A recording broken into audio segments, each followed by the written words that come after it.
Welcome back नाजरीन। As we discussed earlier के आज बड़े अरसे के बाद तकरीबन 1.5 साल के बाद तहरीक इंसाफ को चांस मिला लाहौर में जलसा करने का, और उसके ऊपर पहले भी बहुत सारी स्टेटमेंट्स जो हुक्मरान जमातें हैं, हमारी जो हुक्मरान इत्तेहाद है, उनकी जानिब से आती रही। पंजाब गवर्नमेंट की स्पेशली बहुत सारी स्टेटमेंट्स ऑन रिकॉर्ड हैं कि जलसे की इजाज़त नहीं दी जा सकती, 9 मई के बाद ये हुआ वो हुआ एंड ऑल दैट, कि जी ये भरोसा नहीं किया जा सकता। फिर उसके बाद अली अमीन गंडापुर साहब की इस्लामाबाद वाली तकारीर जो थी उनको भी सामने रखा गया। कल भी हम देखते रहे कि जो टर्म्स एंड कंडीशंस तय हुई थी उनमें गालिबन ये भी डिमांड थी कि जनाब वो अपोलोजाइज करेंगे एंड स्टफ लाइक दैट।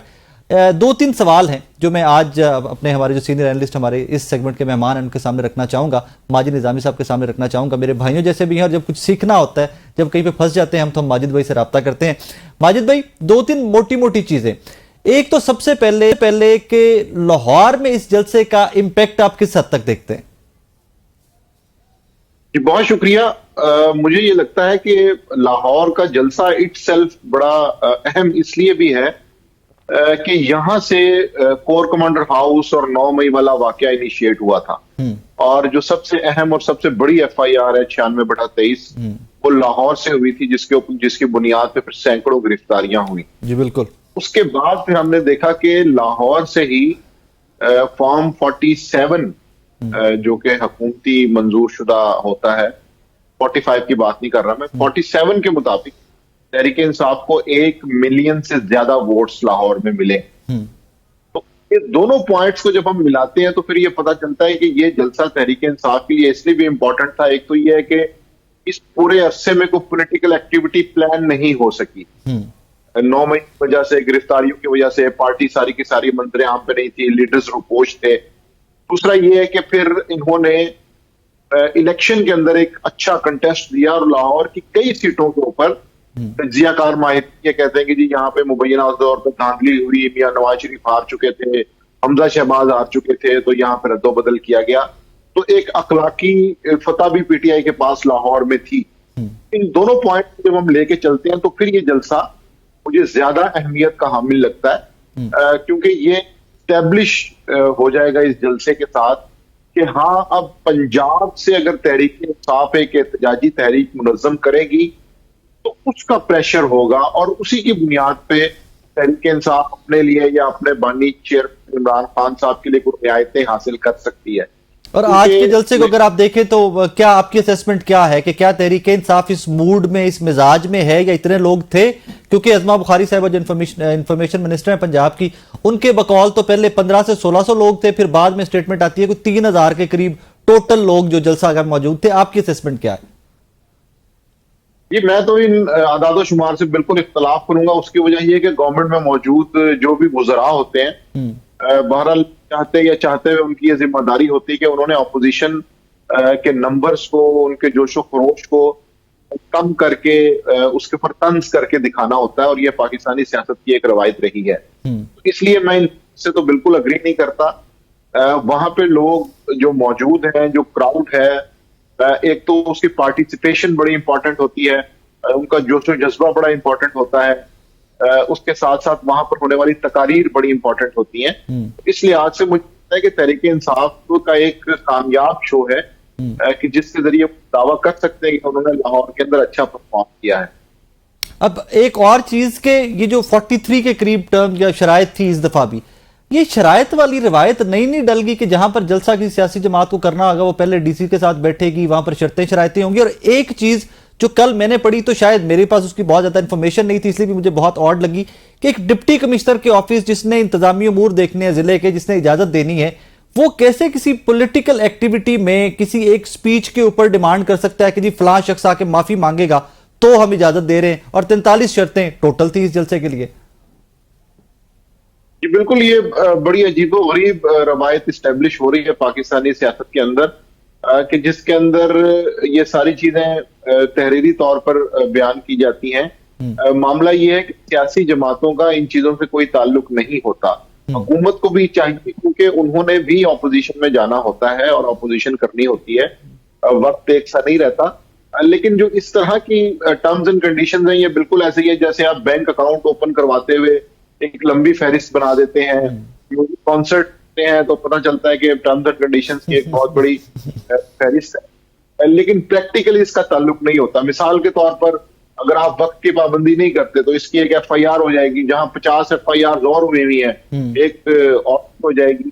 तो मैं समझता हूँ गवर्नमेंट की जानिब से ये कोई रिस्पॉन्सिबल स्टेप नहीं है। मैं तो इस रिस्पॉन्सिबल स्टेप ही समझूंगा। उससे ये होता है कि आप सियासी माहौल को खराब कर रहे होते हैं, और ये बात बिल्कुल दुरुस्त है कि एडमिनिस्ट्रेटिवली तो इंतजामिया का ये काम है कि वो आपको एक अच्छी लोकेशन दें जिस पे आप करके अग्री कर लें। क्योंकि मीनार पाकिस्तान के हवाले से ये दावा किया जाता है कि वहां पर ये हाथ इस तरह के मामला है, पौधे मौजूद हैं जो उसको ग्राउंड पार्क कर दिया है, तो ठीक है। आप उसके अलावा जो भी वेन्यू देंगे उससे आगे वहां पे क्या डिस्कस होगा क्या नहीं होगा, मेरा ख्याल है कि ये गवर्नमेंट की जानिब से इस तरह की डायरेक्शंस देना खुद अपना मजाक बनवाने वाली नहीं बात माजिद भाई, है। गवर्नमेंट क्या कोई किसी वजीर की जानिब से कोई स्टेटमेंट आए, चले समझ आती है, सियासी लोगों से बात भी करते हैं, तनकीद भी करते हैं उन पे, लेकिन डिप्टी कमिश्नर ऑफिस वाली जो एक पहले भी फेक भी नोटिफिकेशन, जलसागाह की परमिशन का लेटर जो था वो भी सर्कुलेट हुआ, और फिर मेरी कुछ तहरीके इंसाफ के लोगों से बात भी हुई, उन्होंने कहा जी ये अंडर कंसिडरेशन आया, डिप्टी कमिश्नर के ऑफिस में बैठे हुए डिस्कस हुई है ये टर्म कि जी अली बिन गंडापुर साहब अपोलोजाइज करेंगे। जी बिल्कुल। उसकी वजह यह है कि जब हम ये देखते हैं कि ब्यूरोक्रेसी पॉलिटिकल गवर्नमेंट के साथ इन सारी चीजों में इन्वॉल्व हो जाती है, तो फिर इस तरह की खराबियां सामने आती है। मैं तो इसे खराबी ही कहूंगा। उसकी वजह थी कि किसी डिप्टी कमिश्नर का या ब्यूरोक्रेट का मैंडेट नहीं है कि वो ऐसी जमातों की स्ट्रेटेजी, उनके बयानात के हवाले से कोई पॉलिसी दे। तो इसलिए चूंकि पंजाब की स्पेशली ब्यूरोक्रेसी अपनी गवर्नमेंट के साथ बिल्कुल अलाइन होती है और उनकी बात मान के चलती है, मनवान उनकी पॉलिसी अमल करते हैं, तो इसलिए अगर इस तरह की वहां से कोई बात होती है तो उसको इस कॉन्टेक्स्ट में देखना चाहिए कि ब्यूरोक्रेसी शाह से ज्यादा शाह की वफादारी के अंदर इन सारे मामले लेके आती है। अच्छा, यहां पर एक और चीज है कि जो इस्लामाबाद वाला जलसा था उससे कहा गया जी स्टैब्लिशमेंट की तरफ से एंगेजमेंट हुई, पोस्टपोन हो गया, फिर अगला जलसा आया और कहा गया जी हमें डिच करवाया गया।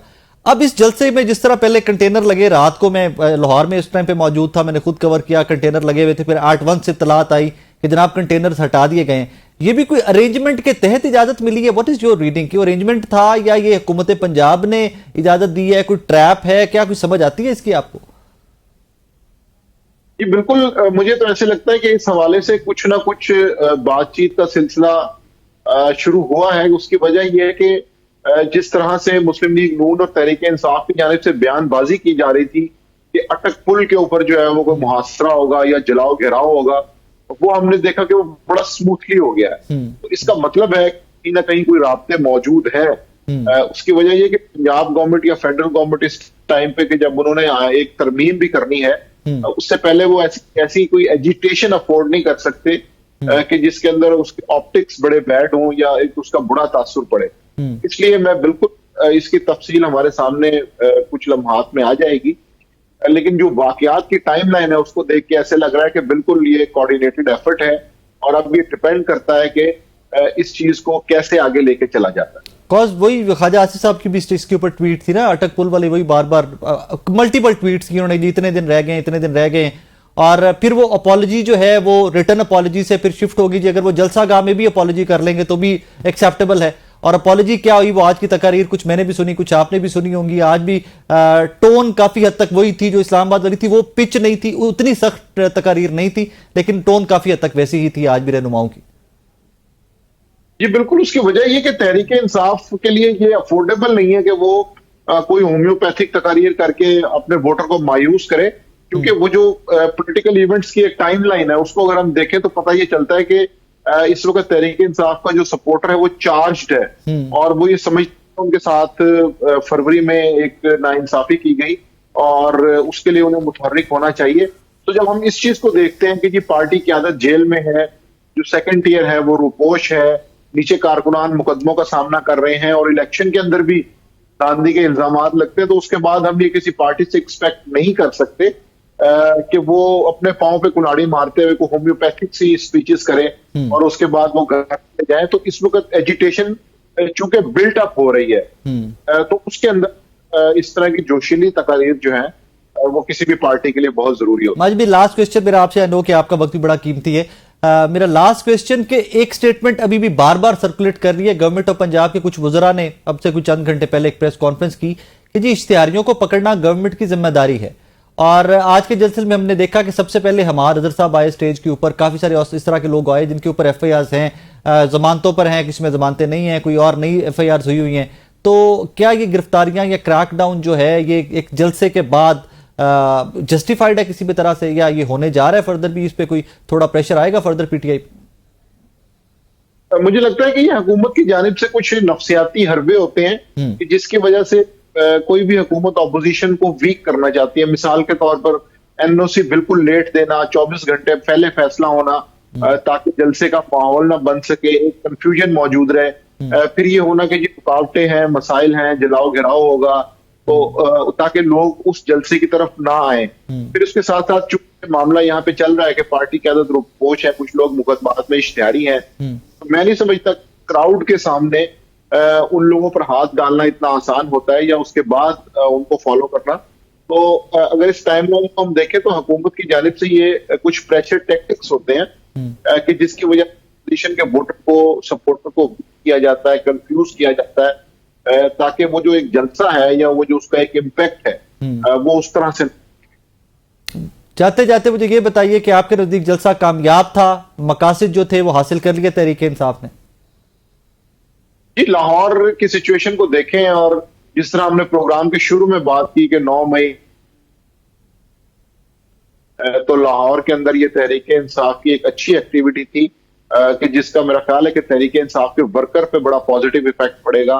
और लाहौर के हवाले से जो खैबर पख्तूनख्वा से या बाकी पाकिस्तान के सूबों से शिकवे शिकायत किए जाते थे तहरीक इंसाफ के अंदर कि जी पंजाब के अंदर से एक्टिविटी जब जनरेट होगी तो फिर हम देखेंगे कि मामला कहां पे जाता। तो उस लिहाज से लाहौर के अंदर तहरीक इंसाफ ने एक अच्छा शो किया। माजिद भाई, thank you very much for your time. नाज़रीन, माजिद निज़ामी को आपने सुनी, एक सक्सेसफुल पावर शो, बहुत सारी हर्डल्स के बावजूद, हर्डल्स वो जिसको हमने आज थोड़ा डेप्थ में डिस्कस किया कि ये हर्डल्स आई थिंक नफसियाती तौर के ऊपर ऑपोजिशन को वीक करने के लिए ये गवर्नमेंट के एंड पे प्ले की जाती हैं, ये हर्डल्स और ये सारे नैरेटिव्स बिल्ड किए जाते हैं कि 2000 बंदा था, 3000 बंदा था, फलां जगह कंटेनर लगा था, उठा लिया, फलां आएगा तो अटक पुल पे रोक दिया जाएगा, फलां आएगा तो इश्तिहारी हम पकड़ लेंगे। तो उसके ऊपर आज माजिद भाई से हमने थोड़ी डिटेल में बात की। मुद्दा सिर्फ एक है कि हो वो जो आपके और मेरे मुल्क के लिए, इस कौम के लिए, हमारे फ्यूचर के लिए बेहतर है। वो किसी की भी हुकूमत हो, वो सब जो हुकूमत लोगों की हुकूमत हो, जिसको वोट करें लोग, वो हुकूमत में आए। लेकिन मुद्दा एक ही कि परफॉर्मेंस वो जो कौम और मुल्क की खिदमत हो। अपना बहुत सारा ख्याल रखिएगा, दुआ में याद रखिएगा। अल्लाह हाफिज।